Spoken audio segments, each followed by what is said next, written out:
All right, guys, so we're going to pretend like you got the job because you guys did so well in your interview.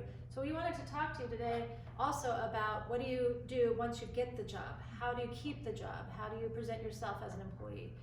It is so important that you do that. One of the number one reasons why high school students or teenagers lose their job is attendance. So think about your attendance at school. If you're attending school 80% of the time, let's say you miss 5 days a month, you will no longer have a job. Think about that. School is different than the workplace. Some employers have a 30-day or 90-day probationary period where you can't call in sick once, or you can't miss any days, because if you do that, you can lose your job, okay? They don't have to have the job, and the way I always think about it is there's 10 people behind you that want that job. So they'll move you out, and they'll bring the next person in if you have attendance issues. And it's not just calling sick, it's arriving late. If you arrive late every day, somebody is having to work longer because you're coming in later, and that's not fair to that other employee. Another thing is be flexible. You know, one day you might be on the cash registers, the next day you might be stocking the coffee cups, the next day you might be emptying the trash out of the bathroom. Be flexible whatever job they give you. There's always parts of our jobs that we don't like to do, and there's, you know, I have my own, like write passes. I hate writing passes, Ms. Prendergast, but anyway, I would like just to be able to call you and send you up. But we have to do that. That's part of our job, and that's part of our salary and why we make the money. So you need to make sure you do that. And just be the best version of yourself. Be the best employee that they can have, because they will remember you and they will give you good references, because they know that your first job is probably not going to be a lifetime job. Most people don't start at Jack in the Box and work at Jack in the Box for 30 years. My first job was Jack in the Box. I'm not working at Jack in the Box right now, but they know that. But be the best employee. And the other thing before I pass it off to Ms. Prendergast is most people get their job because they know somebody else at that job. So every job I've had in my life, it's because I knew somebody in that industry because of previous experience. So that's why you want to be the best employee ever, because they will remember you and say, hey Coral, are you looking for a school counselor? I knew this counselor, Sherry Adami, at Heritage High School. She's, you know, moving to Utah. You might want to interview her. So, and that's why it's so important to be the best employee. Right, and I just wanted, just about the flexibility too, you might have an employer that says, hey, you know, somebody can't make it Friday night, can you pick up that shift? Yes, I can. You want to be the person that they know they can rely on, you want to be dependable, and you want to make sure that you're going with the flow as far as whatever they need, you're going to make sure that you're the best employee to provide that.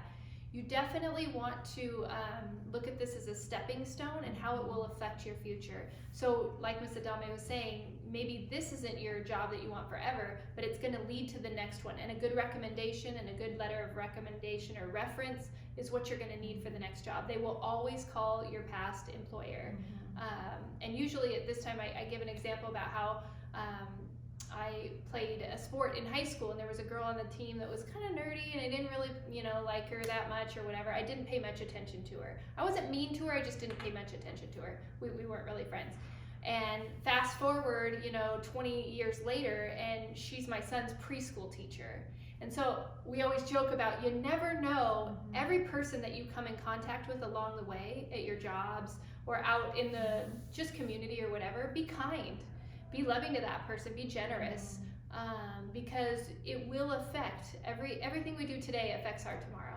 And so think about just your kindness and how your work ethic, what that's gonna do for you 10 years from now, having that attitude right now. And I think that you will really be proud of yourself. You wanna make decisions that you're proud of every day. Exactly. And then the last note is, if you need to quit that job and you're looking for another job, don't quit and then wait and find another job. You find the other job first before you quit. You don't want to have, we call it breaks in employment. You don't want to have any breaks in employment. So let's say I'm at Jack in the Box and I hate it, and I want to work somewhere else. I want to work at Starbucks. So I'm not going to quit Jack in the Box and then go look for a job at Starbucks, because now there's a break in employment. And the manager is going to say, why did you quit? And that's a hard answer to give when it might not be a good situation. Now, if you have to quit because of health, or your parents move, or you're moving to college, that's different. But if you're quitting because you don't like it, make sure you have another job lined up before you quit, because you don't want to look like you are the problem, because that's what it appears to as the future managers. And you don't ever want to speak badly about your Right. other employers. So you don't want to say, you know, if Miss Adame is coming to interview with me and I say, well, why are you looking to leave Jack and Fox? Well, I hate the company. It's awful. I hate my manager. You don't ever want to say that. You don't ever want to say that. You always want to say, you know, I'm looking for new opportunities, and you know, this would work better with my school schedule, or something like that. That's still keeping it positive and not speaking badly about anybody else, because those are the kinds of things that will come back to haunt you. Exactly. And these are all just tips for lifetime tips. Like Yep. Ms. Prendergast shared her story. Like, these are all things that are important to follow just in your day-to-day life. We wish you luck. We know you guys are going to do great.